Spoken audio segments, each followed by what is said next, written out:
Hello and welcome into the Sorare Data Show. I am Andrew Laird. You can find me as Lairdinho on Sorare, joined today by Keith Jamison, GatorGuy231, to talk about in-season and whether it is too late.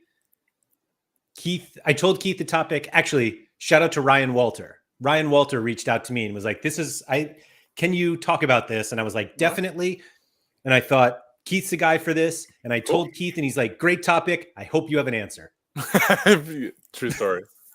and then I gave you some car line rants this morning, but like, all right, just making sure we have something to talk about. So we have notes. We have notes for this show. Receipts. Yeah. Thank you to everybody for coming in. Looks like Sorare, Strats, Anion, and Palmwa on the podium today. Congratulations to you three, all with like very good comments, which I'm gonna say hi to everyone else, but we'll get back to them. Oh, Ryan Walter's here. I'll be driving home during the stream. Excited for it. Let's go. So yeah, shout out to Ryan Walter for this topic. Red Panda, what's up? Malky, Risu with the quick answer of no. Daniel Cooper, I'm actually not going to put them on the screen for everybody who likes them on the screen. Oh, Mikey Baston here. Before you do any more, I was just thinking of like a hilarious turn on like Ryan's thing. Just imagine he gets a topic, he sends it into you, and he's like, "Oh my gosh, my topic got chosen," and then it's like Gator Guy's like, "Oh God, I hate that guy." Yeah, and just don't even listen to your own stream. That would be the best. Yeah, just do me a favor, anyone but Gator. Oh shit. I wanted Harry. What the heck?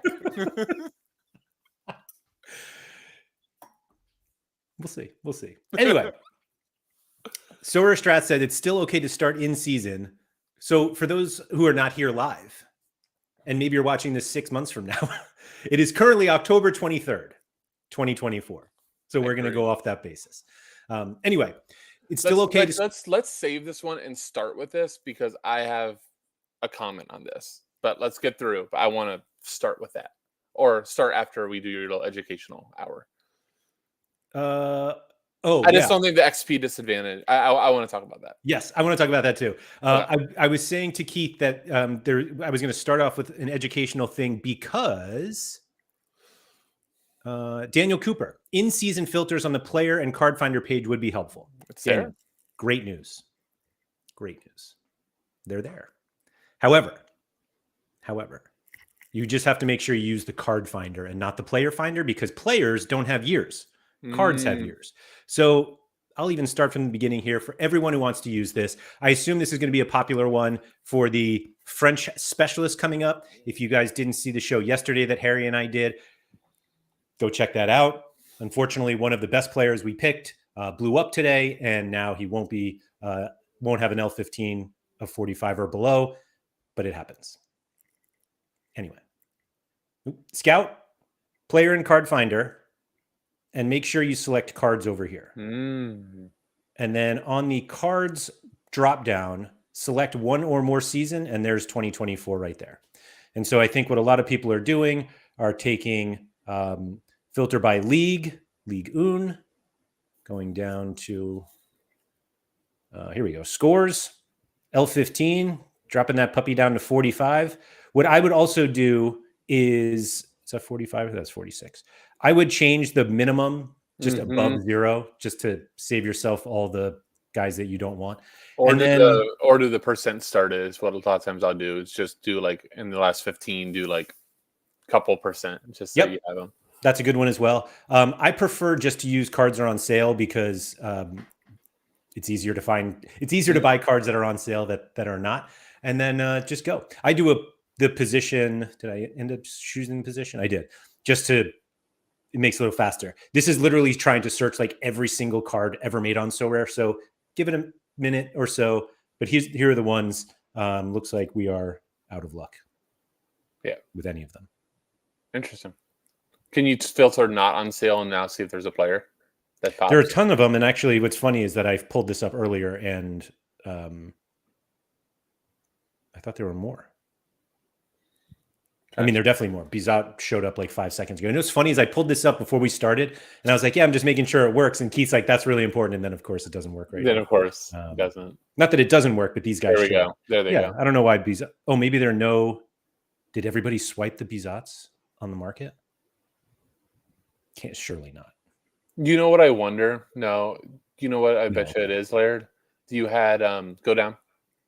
You filtered up. Go scroll all the way down. You had about the floor. You had prices. No, you still have that on. Okay, I don't know that. Yeah, like whatever the floor here should be. Yeah, so just. But anyway, that's how you do it. Technology does. So there you go. Let's go all the way back to the top. Yeah. Yeah. There you go, Daniel. It's okay to start in season, but you'll be at an XP disadvantage. Can still do well on ROI, but definitely can't stack at this point. Keith, I'm going to disagree with you already. I don't agree with any of it.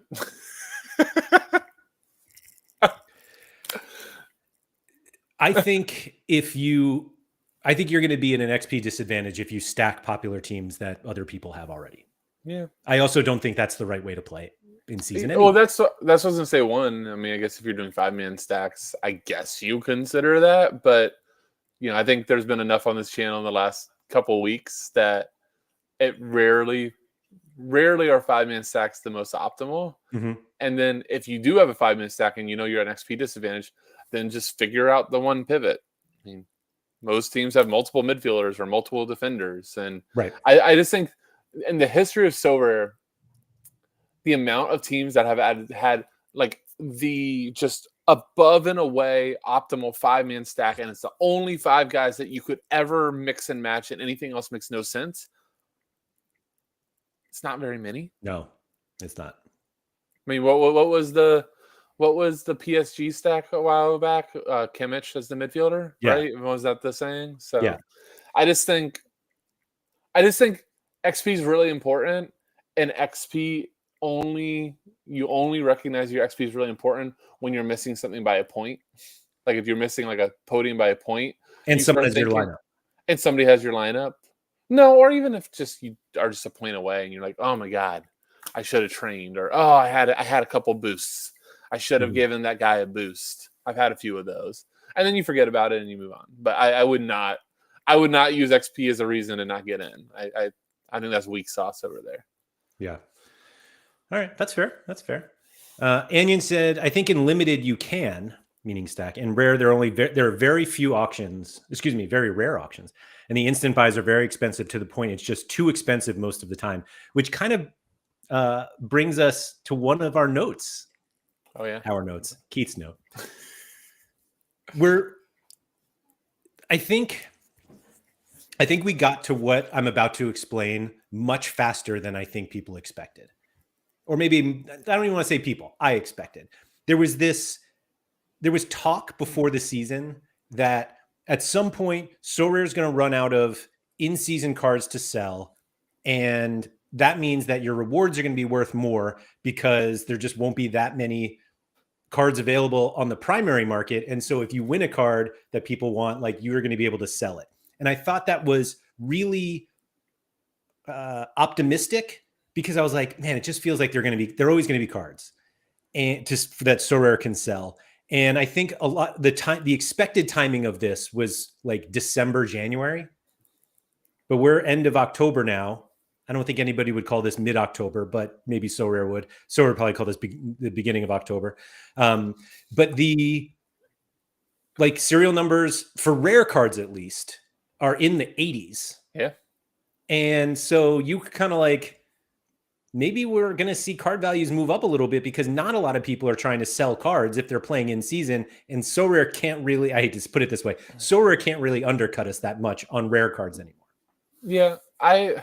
Well, it's funny when you say Sorare can undercut us. I mean, the auction ultimately is just the auction market is ultimately decided by us, but we also realize with the amount of cards on the market, most of us aren't watching it like a hawk. Mm-hmm. If you're like me, maybe you get on every couple of days and oh, I should buy a card today. That would be fun. Let's see what's going on. And you missed the cards maybe you actually needed that are tomorrow, and you just didn't get there. So I don't really want to say that they undercut. And I also don't know if I agree, or I want to say that the prices will go up, because I think a majority of the community is fairly price conscious, mm-hmm. which is your fault. That's completely Sorare Data's fault. There's a fun little part on Homies coming up on Friday. Mike was talking about foot stock. Oh, geez. Well, there goes. Dude. I'm sorry. Michael Because, Jordan. Yeah, I'm laughing at this because Keith was like, should I keep it a surprise? And everybody he asked was like, yeah. And now Well, it's only 2 people, but yeah. Anyhow, there's still a suspense. But he was talking about how on, I believe it was Footstock, was like the other FI. They didn't ever know what another person paid for a card. Fun. Which I did not know that was a thing. And that was a lot of them when they came over to Sorare, that was like, how dare them know what like each other paid? But because you have that information, I don't think there's that many cards. Maybe there's like Piscaglia if he doesn't move to death in January. Maybe he takes some sort of crazy premium. But anybody would have good stuff on. But I don't think a lot of cards are so unique that you just don't go, okay, I'm not going to pay this stupid price that this guy wants for it. I'll just get the guy that's 1 point L15 difference, and 3 people have him for sale. They're all reasonable. Yeah. And I go that way. So I probably refute that it's going to push prices up because declining utility is a thing. But could there be some outliers? Could you get much more than you probably deserve for some cards because of just scarcity? That I could see. Yeah. But I don't think it's significant, if that makes any sense. I don't want everybody to take away from this and go, oh my God, I have 1 week to go buy all my cards. Laird and GatorGuy said that if I don't buy them by the end of this week, I'm gonna pay through the nose. Like I don't see that. Yeah, for the record, GatorGuy said that, not Laird. No, I'm just kidding. So I think. Do you agree with that, or do you? I do when it comes to rares. Like, I think we need to be very clear, at least the way that I'm looking at it, is the limited and the rare market is way different. And super rare. The super rare.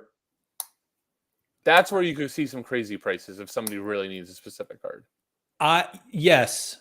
I don't think it's worth talking about what we think will happen to super rare because I'm not sure so rare have any idea. Perfect. And it's okay. Then just if we're looking at limited and rare, agree completely. Limited will not get there. Yeah. So not for you. Thanks, Mike. Not financial advice. It's more just that we've seen serial numbers. Like we all know that there can be up to 100 rares. Right. And there will be 100 rares. There will be 100. Right. Yeah, absolutely. and so the fact that we're already at the 80-ish% mark for rares, but limiteds, I don't even know where we are with limiteds. Like 300s and stuff. They're fine. I thought it'd be a little higher, but I've seen like mid 300s, but I could be wrong. I just pulled up Mbappe. I don't know why. That's I would fine. think that was a popular one, but he's at excuse me. No, he's at 336 for limiteds. Do Hans Vanaken because they were like one of the first leagues too that came back out. Yeah, Hans is at 66 rares and 350 limiteds. So there you go. So it's basically double the percent-ish, just about. Yeah. And so the argument that rare cards will, I don't even want to say like maintain value, but will be somewhat stable, is they don't have they don't have any more to sell. And so when they run out of cards to sell, the only cards that are going to be available on the market are those that people previously bought or they won. Mm-hmm. And in limited, I just don't think they're going to run. Like I don't see them max minting limiteds now. No, but and so I they think control that lever though. That's the absolutely. cool thing about their mechanism is if the demand is there, then go for it. And by the way, we should not. I'm actually going to ruffle some feathers here. So maybe even yours. I think that's to be celebrated and not dismonished. Like if they decide that they need somebody just put Guzan's at 625 limited, and if his price towards the end made sense with the declining value, what's the problem here? That means that there was more people and more demand for him. Like I take that as a market plus. I know a lot of people are very upset about mint rates, but if we need to get to close to 1,000 limited, that's a great problem. That's a great, totally agree. And you kind of mentioned this kind of in our notes here that like they're almost, I think the expectation is that they are going to be at max mints for rares for most of them. Yep. And there seems to be demand for it. Yep. Like we've seen people buy these cards. We are, again, it's like mid to end of October, and we're at somewhere between 65 and 75% of the total mints that they can do.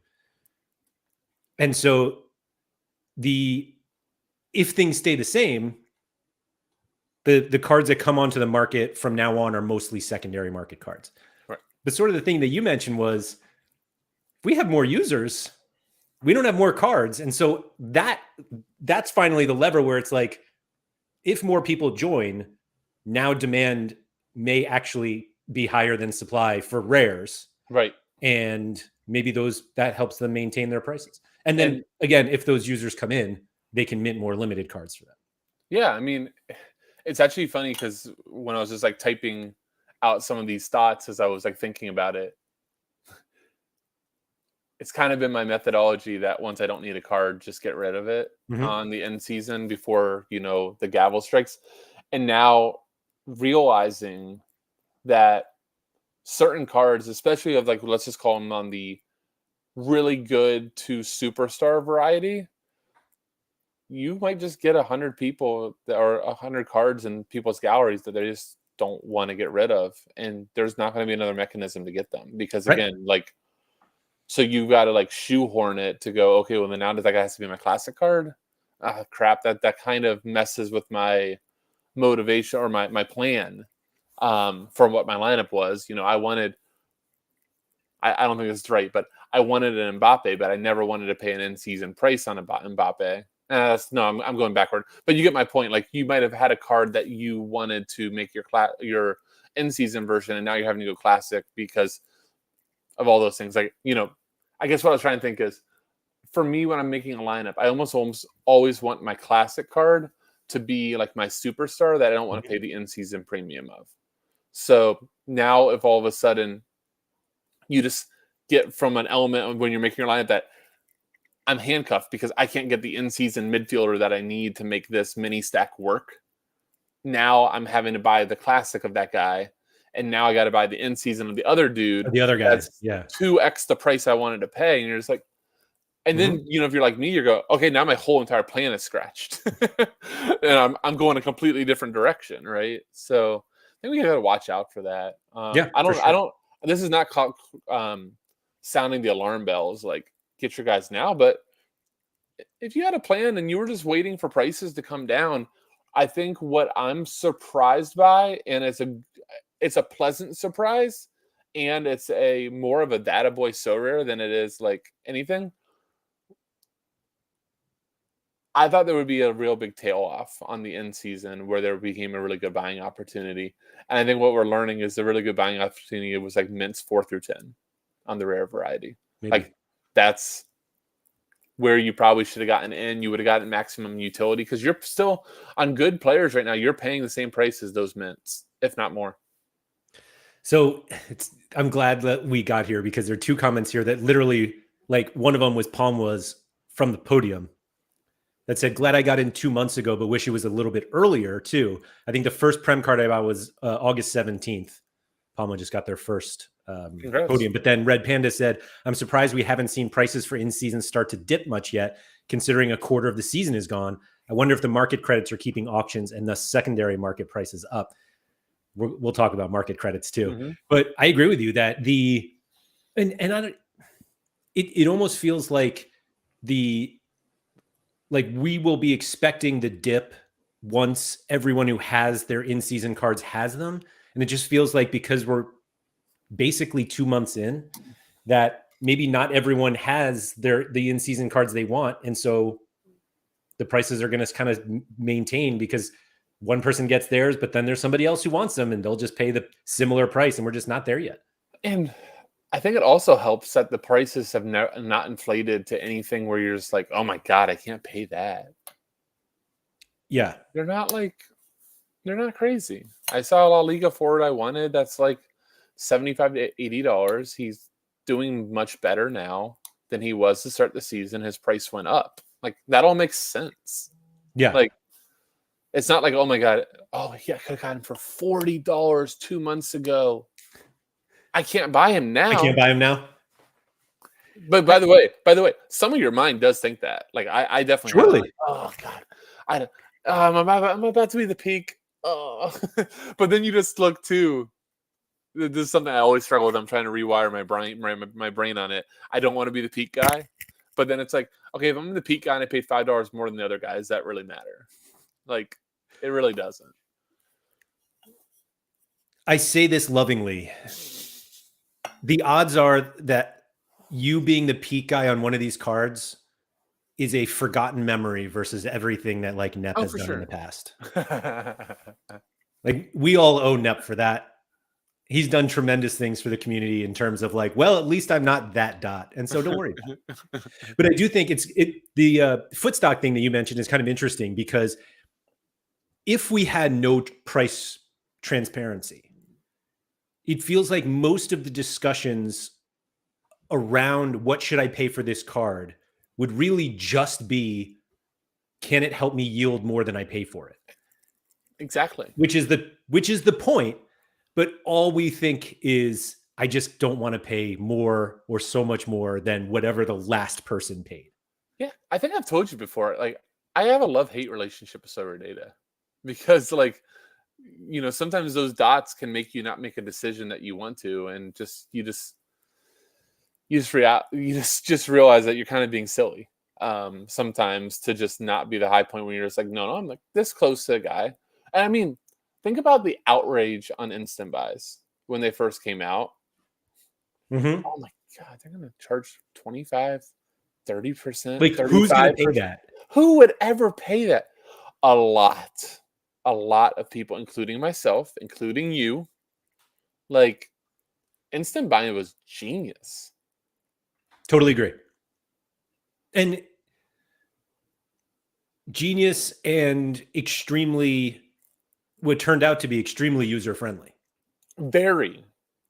Especially when it's a reasonable price on instant buy. And you're just like, okay, let's just get this over with now. So this was an NBA card last night. So I bid on an NBA card. I saw the instant buy price. And I was like, I'm going to get the auction for less. Auction went for more. Instant price went up. Yeah. Or instant buy price. Because it's pretty, I'm blanking on it's like very reactive to the auction. Yeah. There's another word, but reactive works for it too. Yeah. Sure. It's pretty instantaneous too. Like you have a small window. Yep. Blew it. Toby said it's never too late for in season if you adopt Keith's strategy. In and out. But you got to be careful. Like that's what I was just trying to say. Because whoa! I thought this was a risk-free endeavor here, Keith. Well, no, I mean, in and out works really well, except for when you want to get back in, and there is no in. Because everybody goes, I'm not going to give you my Alex Baena with his 26 points this weekend. I'm not going to give him to you after I pumped the shit out of him. But again, I think that applies to rare and limited. I just don't. Yes. Can we just say for the majority of this talk today, we're probably going to be talking in the rare variety. Yeah. I really think that limited. Hopefully, this conversation is relevant in 2 years for limited, where we have that many users that this is a conversation. Yeah. Yep. I love this line from Major NFT because I definitely feel this way. I find when people see that you got it as a reward, they expect you should drop your pants. Yeah. Well, I think as somebody that has spammed many reward people and anybody in the chat, sorry, not sorry. Yeah. But I think there's just a reality that some people are a little bit more, I'm going to say willing to part. Again, that's not the word I'm trying to go for. But they are more willing to part with cards that they get an offer for that were rewards that, again, my guest on Homies and I actually talked a lot about this. This game has evolved a ton. Like, this used to be where this phone was refreshing every 20 seconds on like, did I get an offer on Sorare? What happened with my gallery? I have 72 offers out. What's going on? Like, I was just addicted to it 24/7. I am not even remotely close to that. Like, I'll go a day without logging into Sorare. I think a lot of managers, we do have that now, that were not attached to the hip of it. So guess what? You could send me an offer on a reward. I had no interest in keeping this reward. Just something popped up after I won him. I didn't have a chance to go list him. It completely slipped my mind. It's been 3 weeks now. I'm like, why do I have whatever Sandra's name is in my gallery? What's the dude's name? Cisse or whatever. I don't know. I knew it was rookie card. I know you do. I remember I was jealous of that way back when. I'm not anymore. I have his in-season card. If anybody makes a half reasonable offer on it, I will take it. Like, I just haven't listed it. I don't need him. So I think that's where the reward thing comes from. I don't think it's like a horrible strategy at all, but just also understand that like there's it's just so I have a question for you real quick on this. This could help somebody out. Is there ever going to be a filter on that floor that the floor becomes the end season? Because I feel like sometimes it's right and sometimes it's not. Like sometimes you click on that and that's not always the end season. Maybe I'm just wrong. I don't know. I think I don't know. It should be right. Yeah. But if somebody offered me $7 for that card, $8 for that card right now, I'm taking it. It's fine. Did I just try to get myself a sale here? You did. Yeah. Lunch on me, Laird. Actually, I can't eat at that. Yeah, you can't even. Sorry, I'm still trying to catch up here. Very simple question here from Mike. Why has Sorare struggled so much to find the right balance in super rare? I have an answer. Don't care right now. You don't have an answer? No, I said they don't care right now. Oh, they don't care. They were saying you don't. I kind of feel like they're like working their way up. Like limited, rare. Yeah, I hope. Well, whatever. Guess what? I mean, guess what? You've done the same thing. I've had some pretty good luck with super rare right now. Like for as much as everybody's shitting on super rare and saying that it's completely broken, I haven't done anything with my super rares other than sell them, and I've had more success in the last couple of weeks than I can remember. Now a lot of that's luck, but I mean, there's still an avenue to being profitable in super rare. So maybe they see that and just go, well, what's the problem here? I think there is excuse me, there is a level of, boy, everyone who's really upset about super rares keeps buying them. And they're just and you know what? I would love guilty as charged, by the way. By the way, a lot of people that are complaining about it, Sean Newsham, I'll put him on spot blast. He's had a ton of luck at super rares and then complains about it. It's like, are you sure that's the right thing to complain about? Because you're doing pretty damn well in it, So Sean just doesn't know what divisions to enter. Anyway, Mike said, what point will the price level drop due to diminishing in-season utility? I think that's too complex of a question to ask because that brings in user growth, which, is that a static type of number? Like, do they know like what that actually is? Is something going to happen that there could be more? Like, does Gary Vee drop a tweet and does that change everything? Like, I think I think if you are wanting to play in season, you should start playing in season. If you have been waiting and going, I'm waiting for prices to drop, you just need to just get done with it. I don't. So not only do I think it is not too late, and I think that. Oh, let's get to the topic. 30 minutes. Yeah. Let's go. So I think like it's never too late. And I think that the reason I say that is ultimately Andy.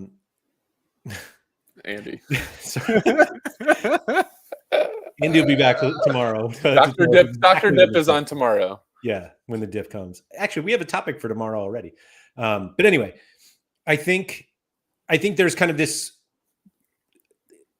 I'm going to say it's predictable, even though we've never experienced this before. So I think it's actually quite unpredictable. However, I think that there will continue to be a correlation between utility and price, and that as utility goes down, prices will go down. And so it's like whatever you pay today for in-season cards, you have to think, okay, I have until from October 23rd until May, and are the current prices worth paying for the utility until May? And if you get to February and you're like, all right, where are the prices now? Like it still goes back to, can you end up turning whatever you buy these cards for into more money? Like that's how you play the game.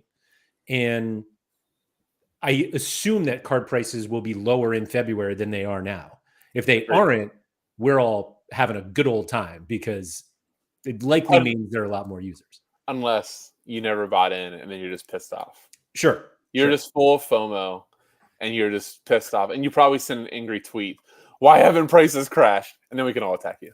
And then we have to have Andy on to announce that we're going to be in a dip, and then we can go into the dip.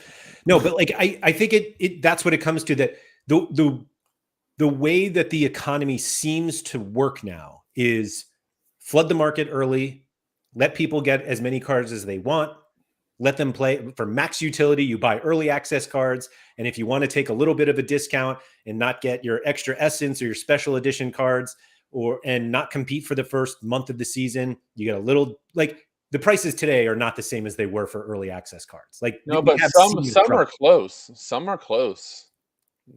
But I mean, I think the ones that are close and maybe that are even a little bit higher is because they weren't expected to do well and now they're doing well. Okay, that's fair. That's fair. But that's a great thing too. That's a great, like, a player that is overperforming should have his price raised. Like, yes, that's good. That's a very good, healthy thing. Yeah, no, agreed. And so I think it just comes to, so I think we can all kind of picture this, that as Sorare run out of supply that they can sell, card prices kind of stay stable because they only have a couple that they can auction every day or every week, as opposed to multiple per day. And then whatever rewards they give out, or people want to sell the ones that they had previously bought, like, the market will just become a little slower. And if there are buyers, then the prices will stay. And if people are like, all right, I already have all my in season, or they think it's too late, maybe they drop a little bit. Or the fact that, like, there's less utility. Every game that a player plays, that's one fewer game that you can use them to try to win money back. And it's just like, it becomes a much more like understandable economy. Yep. And we'll see what happens. I completely agree. So I guess the answer is no. By no means is it too late to get in. And honestly, I think that I told you this, one of my little Carline notes too, was the value of the boxes because of credits and essence. I don't think that should be understated at all. Yeah. I'm only hesitating here because I'm trying to figure out a solution to, like, my specific. Oh, do you want to do that? Do you want to go on that? So yeah, well, I'll jump into it. I was just wanted to catch up on that chat. Sure. I just didn't want to miss anything, but let me just go into it. Yeah. So you were saying that because a lot of the conversation about in season is winning cash. Right. But it's also winning reward boxes that have two very important things in them: essence and market credits. Yep. And now more of that in them than before too. Yes. Like, some fixing. And so the issue that I have, like, personally, is that I basically play contender and challenger for the most part, and some throwaway champ and prem lineups and U23. And there's like this strategy that people use that do play contender and other ones, that they just, like, don't open their contender boxes. And so they don't get their contender, so they don't potentially win contender essence. And so that they only, like, open their champ boxes to ensure that they get champ essence. I didn't know that was actually happening. So there are people who do this. So there's people that have like 80 unopened boxes. Maybe. The amount of market credits just sitting in there. Well, and that's my problem here. And those people, hold on, I want to finish this thought, and then you go with that. Now the amount of market credits, and now when they get done and the auction block is fairly bare of the players they want, that is hilarious. Maybe. Well, like, the auction credits are only good, aren't the market credits only good for like 30 days? They are, but they like roll over weirdly. So, but what, like, you could win market credits in a challenger or champ box, and then you'd be like, it just resets anyway. Like, they don't expire in your, like, it's not 30 days per box. Right. But once you get them, it's 30 days. Yes. To use it. Yes. So there are, like, I mean, I'm just saying, like, people who leave market credits in contender, and if they win market credits elsewhere, they won't really lose the contender market credits. Correct. It just stacks on. I'm more so saying that I'm just picturing them all finally deciding to like open those boxes in February or something like that, and having this like gap where no real good cards are hitting the auction block, or the ones that do, there's extra pressure on Maybe. them. Like, I Yeah, don't know, it could be. It could be. But maybe that is that's how we. Maybe that's our to the moon. All the whales market credits come due. They don't have that many cards to bid after, and then prices shoot up because of market credits. I don't think like whales are doing that. But that is an interesting, like, if enough people did it. Yeah. I don't know if the numbers are big enough, but that would just be hilarious. That would be funny. I didn't even think about that. Like the April boom, and it's just actually would it be market credit. April, because it would have to technically be like the gap window before MLS gets released. Because MLS For Challenger, but like I'm just saying, like for Champ. Yeah, I know, but a lot of those people just go buy MLS card, like because there'll still be good cards that they could just resell. I'm just saying, like, Maybe. you can imagine, let's say that the auction, like, Sorare has no real cards to auction left come January, which is fine, by the way. That's not like a mistake. If they can get a sustainable price, they should auction them all off. Yeah. And you have this like gap in MLS early releases until March. You open your box in January. Now you have 30 days to use your market credit. And you're like, I don't want these guys. I want the good guys. I want the good guys. Daniel said, I claim my champ boxes, then open them, claim my challenger boxes, and then open them. And Rico said, I open mine from one area until I get 20 essence and then pull. Man, these guys are so much smarter than I am. Are you sure you don't want to bring them on the stream versus me? Because I know this exists, but I'm way too lazy. I open my cards, I hit claim all, and then I thought I was being all slick. I'm like, got to 20 essence. Better craft before I click again. Halligan said, will there be a point when prices crash down to classic prices, or will it be so little in-season supply that classic prices increase and we meet somewhere in the middle? I think in-season cards will be more expensive than classics until the day that they are classics. Let's put it this way. MLS in-season cards are pretty much classic prices right now. Yeah. Because we have like some players, even though one or two have some games left and stuff like that, but like you're officially like no significant difference. So like the J League has like 4 games left, and there's definitely still a difference. That's good. That's good. Yeah. Anyway, Major NFT, the question will be: will in-season be as popular on the next go? It will be more popular. It'll be interesting to see how 2025 MLS goes. Can we go to this? This was something I did not share with you, Carline thought. This is like an interesting dynamic to me.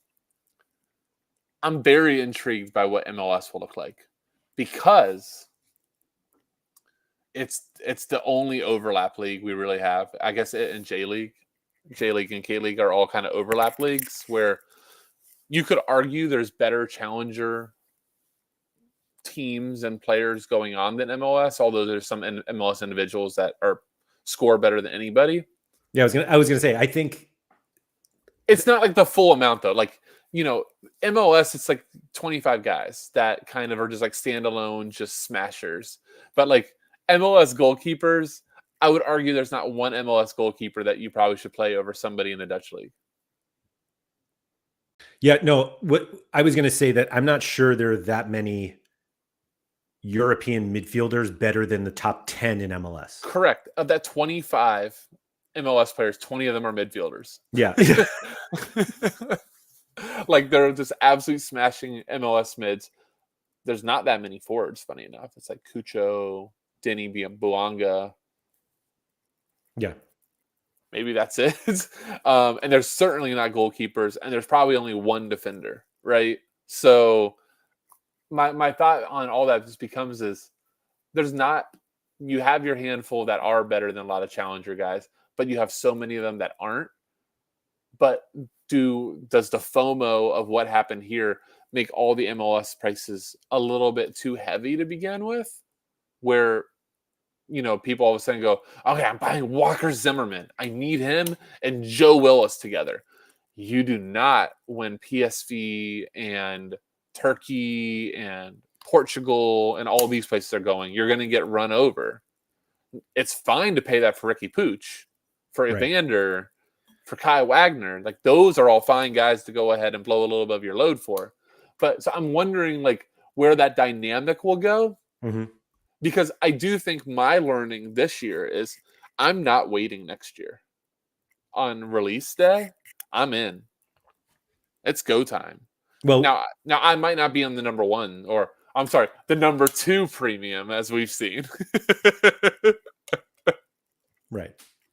But by number 4, I want to have that. And then another thing. Sorry, I had a lot of car line thoughts. Traffic sucked, so I was thinking a lot. I had no plan going in season. I was in my little bit of a Sorare rut where I wasn't like super engaged with the platform. I was just like, whatever. I'm just going to keep setting lineups and things are okay. But you have to have a plan. Like when release days comes, you've got to have a plan. I think the first week you've got to know what you're doing, because one thing we've learned is it's going to be front loaded, these auctions, and then once you finally decide to be engaged and go, like it's harder to get cards. It's just harder to get cards. Yeah, I think MLS is kind of a weird dynamic, and I'll add J League and K League in there as well because the competitions are going to run anyway. And so like you can play in-season challenger and in-season contender without MLS cards. Like you couldn't do that with Champ this year. You couldn't do that.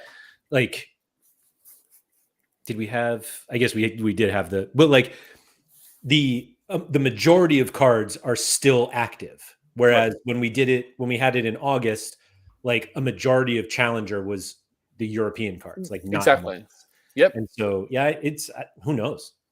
I don't know. I just think it's a really interesting. I mean, it's kind of what makes the game so cool is that there's just some. I always think back on these type of things when I just go down these different mental rabbit holes of your conversation with your wife. You told me, joke. She's like, "What do you talk about every day? Like, how can you have something to talk about every day? Because there's just so many layers of this game, like different strategies that you can take, which I think is really, really cool." One thing that my guest and I on Homies brought up, I would love to get that just came to my mind. We were talking about are these layers that we love so much, like the complexity of the game, how deep you can get into it. I think that's what has me hooked. Is that too much of a barrier for a new user? Meaning like the layers that go into playing Sorare? Like it's Sorare just complicated, basically? Yeah, just like think that you've got somebody. So the question came up because I asked, do you think that Rivals truly is a good onboarding? Because I do think it's actually a great onboarding because of the simplicity of it. But is that gap from Rivals to SO5?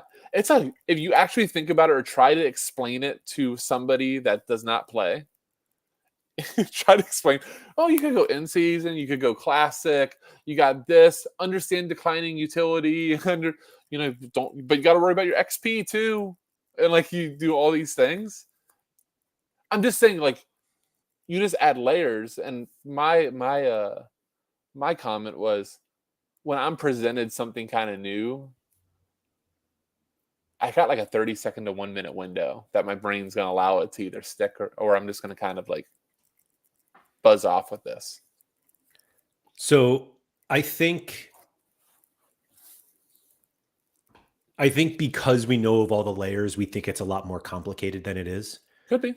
If you were to try to convince someone to play, I don't think the topic of classic competitions even is part of the conversation. I think that's a good thing. But Agreed. that also shows why, though, if you want to play in season, if you have hope that this platform is going to keep moving, you just got to go early. You want to buy your cards because if new people are coming in, what are they buying? They're not buying classic; they're buying in season. Oh, sure. But like I think the game is more onboardable than ever. I actually agree completely, and I'll tell you why I think it's actually the easiest to onboard. League specific. Yeah. Yes. Do you like the Prem? Do you like La Liga? Do you like Bundesliga? I don't really like all of them. Okay, I can talk to you about it. It's a little more complex, but if you want to go simple, you could just choose one of those and just worry about players from there. And I think the way that you and I came into the game was knowing about guys like Morioka and Cecina. Yeah. And you don't get, I don't want to use the word mainstream, but like you don't get people who are just kind of interested in football, interested by talking about how good Ryota Morioka is. Yeah. And so, yeah, play your That's as playing cards. interesting as, are you into crypto, bro? Exactly. Like, exactly. Are you And into Morioka, bro? the answer is no, you're not. And so Halligan said, so you're saying contender in season Division 1 limited is complicated? No way. I've used that argument before, then to the point of like where it is complicated, but we may need to rebrand those a little bit. Bob said you need to buy early and maximize the collection bonus as fast as possible. XP matters if you want to make money. This setup has narrowed the window in which cards are most valuable. Again, I agree, and I'm not willing to go it's as important as that. But I think it helps for sure, Bob. Like, this is not an argument, but it's also not going.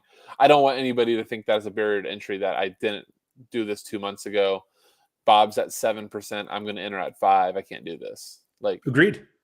I'm just going to have a different lineup than Bob. Right. And even if we have the same lineup, theoretically, we both can win something. Right. Guess what? If I paid $400 for my lineup and I win $200 in one weekend and a box, I'm well on my way. Right. Congrats to you, Bob, for winning 500. Yes, if I would have thought about this 2 months ago, I would be in good shape, but I'm perfectly good with my $200 too. Oh shoot, where did that? And congrats, Bob, on the 500. Ryan Dino said classic now feels like the onboarding step, which I totally disagree with. I don't agree with. I know where you're trying to come from, but I don't think that that's the case at all. I just don't see why. Like, this is one of those, like, how do I say this nicely moments. I don't see how you sell classic competitions to a new user. No. And also, classic too has that background little one avenue where you go, oh, so I'm buying cards to win more cards, to win more cards, to win more cards. And they go, well, what do I have to do to win money? Oh, you do this. Well, why didn't you just tell me that to begin? Why don't I just do that? and even like differently though, you can still win cards playing in season. It just comes through essence. Right. Where it's easier to win reward boxes that have essence in them. Like, that's the biggest part of in season, that like you've done a good job of trying to explain that, but like that's the hardest one. So I'm gonna jump us back off of this topic back to the other essence topic with boxes. Where that question where I came to you and you were talking about your problem with contender and challenger, specifically your problem was contender, 100%. Because you know that you had so much contender essence built up, and that you were very like I joked with you. This sounds terrible, but anybody that's crafting like a T3, T2, T1 card and knows they have contender essence is just praying you don't see a Korean flag, Japanese flag, hell, an American flag, I would probably say too. So, because that's just a bummer, because you're like, oh no, none of the good cards that you see. French flag.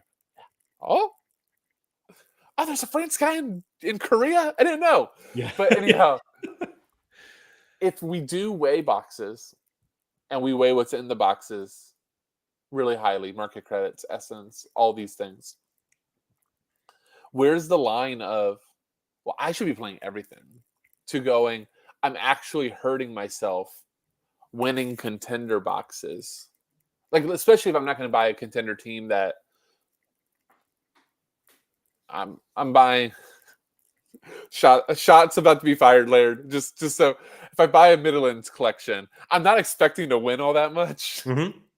Can confirm. So, but I'm buying, like, I like this team. The chances of me winning all that much this season probably aren't that good. They're mid-table. I'm gonna have one or two opportunities maybe, but it's probably not too much in the cards. Am I actually hurting myself more doing that than I would be just sticking to champ and just going, okay, I need to do Bundesliga, 3 teams, La Liga 3 teams, Prem 3 teams, and then have all my extra overflow goes into champ or vice versa, and I just mix match, if that makes sense. So I started playing Contender in season because I was like, you can win a lot of money. And you have. With the cheapest cards. Completely ignoring that the path to doing that includes winning Contender Essence. Yeah. Like you can't try to win Contender Cash without winning Contender Essence, other than just not opening your boxes. But then you're also losing out on whatever market credits you might win. Right. And you might be spending unnecessary money that you should have had credits for. Right. And so as someone who used almost none of their $800 in MLB credits and never used an NBA credit, and I use all of my football credits, and it's super tricky now because I understand the reason not to play Contender, but I'm too deep. But so it's really important to counter this right now. You've done very well. It was a very good strategy. Sure. It just also rears its head when you have 250 essence and you get Joseph Misic and you're absolutely crushed. So the Ryan Walter said Contender Essence is a Sorare. I like that. I like that. Bob said a big quality of life update would be having the essence separated so that we can craft in the region we want and not risk getting a league do guy in our champ essence. I don't think Sorare want that.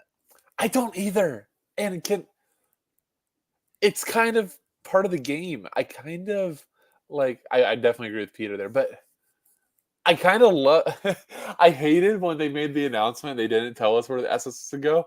And now I don't know if I should give them credit that they thought about this. This could have been an unintentional like wrinkle that like, oh, that worked out hell of well. Like we were going to originally split it up eventually. We just didn't have the mechanic when we did it. But now. Yeah, people seem to have accepted this. So yeah, can we trash that idea over there? Like, hey, engineer that was working. You're good. Go home early today. Yeah, it's almost like once somebody spoke publicly about like, I'm only going to open my champ. And they were like, oh, if the users are willing to do that, we don't have to help them. No problem here. Oh, is it 5 o'clock? All right, let's go. But no, I think that's like one of those maybe unintended consequences that looks genius. And, I think gamification is a reality behind things. And like a lot of us are accepting a lot of things within the game that maybe we weren't planning to start out with. And I think that's completely okay. And I was very much more of a Sean Newsham lens on this.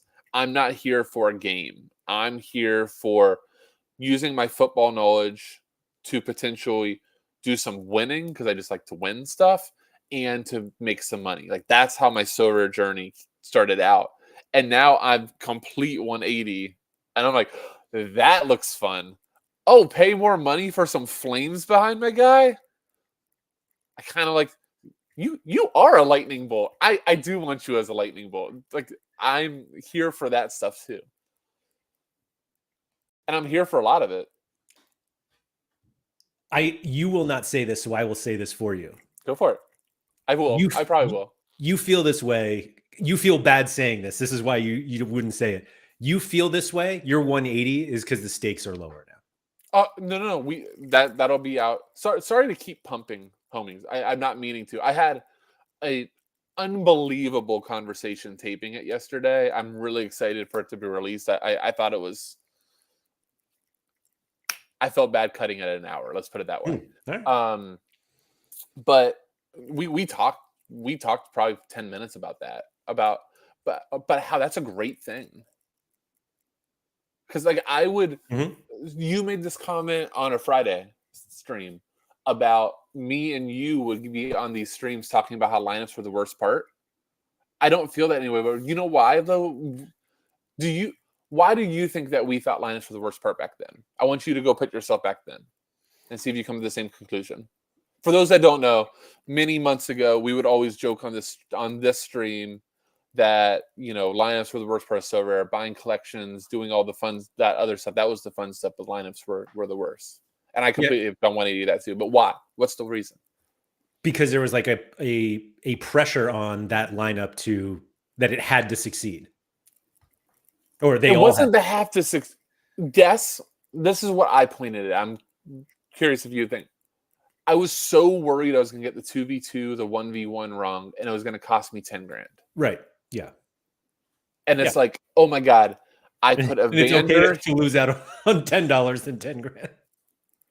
You don't even notice that you lost $10 for it. You're not doing that calculation again. You're not going, oh, if a Vander was here and Pooch was here, I would be that way. You just accept, or at least I am. I just, okay, next week I'll do better next week. Lesson learned. But when it was 10 grand, like, you know, my famous one, I think we talked in the stream here, was there was 1 week I think I would have gotten like second in All-Star Rare Plus if I would have kept Anthony Morris of USG in my main lineup with Burgess, his defender, and Teddy Tuma. But they were away, and I had a Remco Passivere, and they were minus $1 million at home.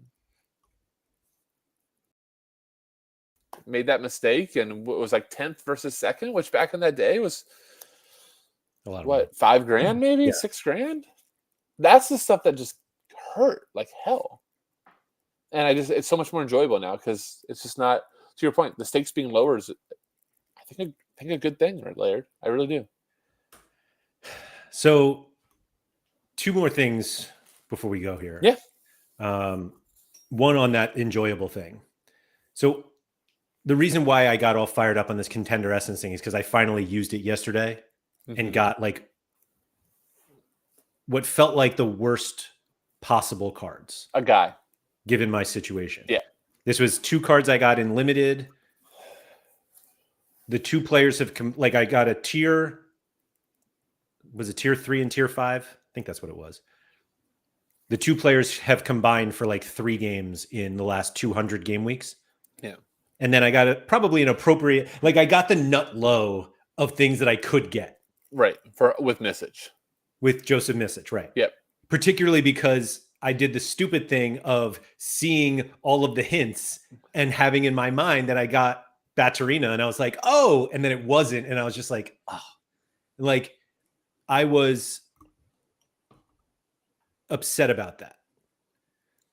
That was after that, I put an offer out on a card that I paid for. So I was complaining about the free cards I got. And I went out and I was like, I need to get a Teddy Tuma for this French specialist. Yes. And there were 2 on the market, one like on the secondary market and one instant buy.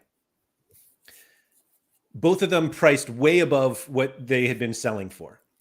The secondary market price, like card, was still wrapped. And I was like, that's cool.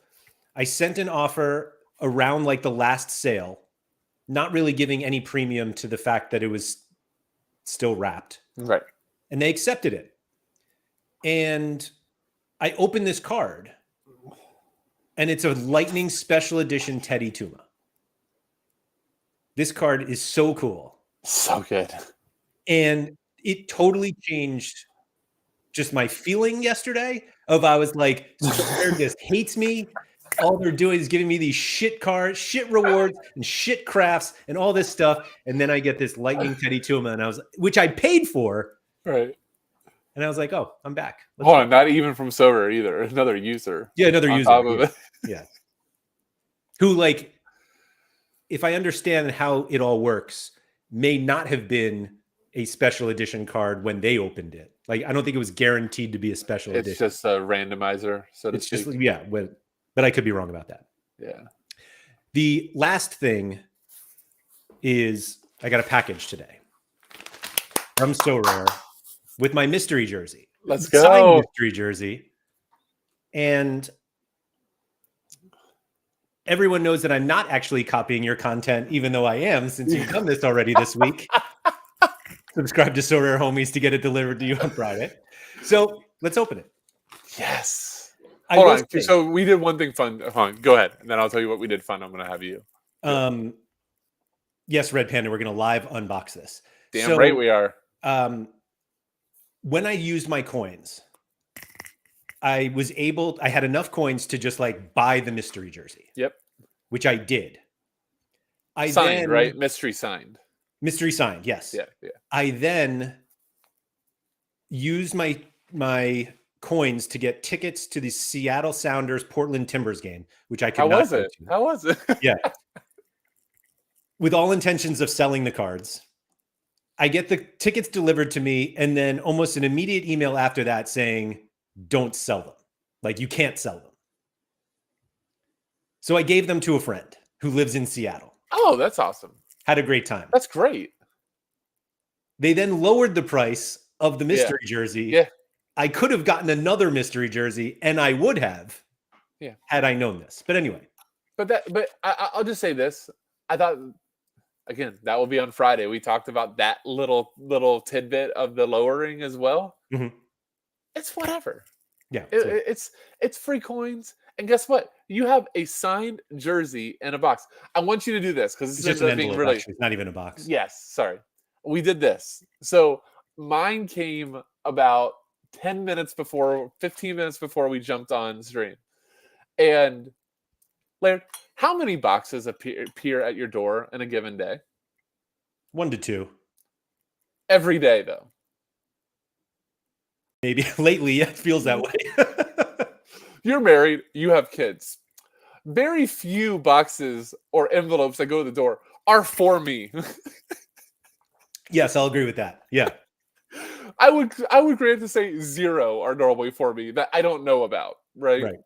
So I actually opened mine to make sure that I didn't like unbox on Homies like a monster truck. Shirt or something. Yeah. Whatever Halloween shirt or something of those natures. So I peeked in to make sure it was a jersey. I got to see the colors. We had a really good time trying to guess a little bit. So I would love to do the same thing here. All right. So when you go open, let's just give colors. Chat can help out too. All right. You have chat here. So I think that'll be very fun. That's a good point. Andy wanted some ASMR on the opening. So let me see if I can do this. Okay.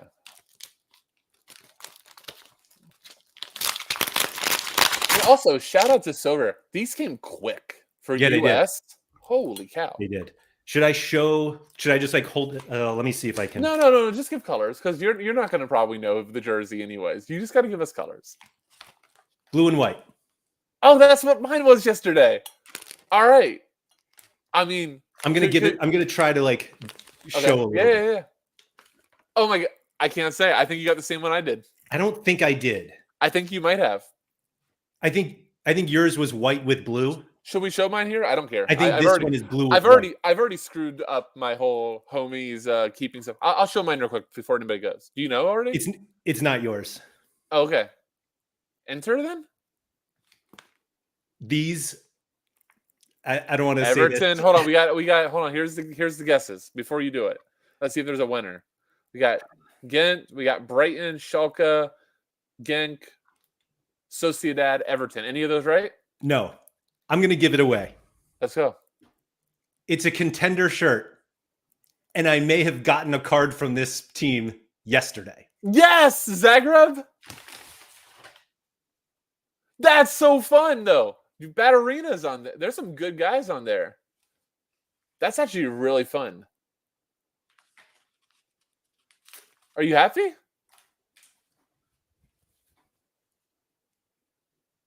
Are there yeah, there's signatures. That is so fun. This thing is huge. What's your feelings? It's a team I know. I have no reason to be happy or sad. It's like a jersey. Yeah, now you're gonna get a collection. Well, like I already have a Batterina limited, which I won. Okay. I think. Misic. That's cool. It'll be up here somewhere. I think it's really cool. And honestly, too, that's like a very Sorare team. Totally. Like, which I think makes it cooler. I don't know. I think that's freaking awesome. Yeah. How do you feel about that Zagreb card you got? Yeah.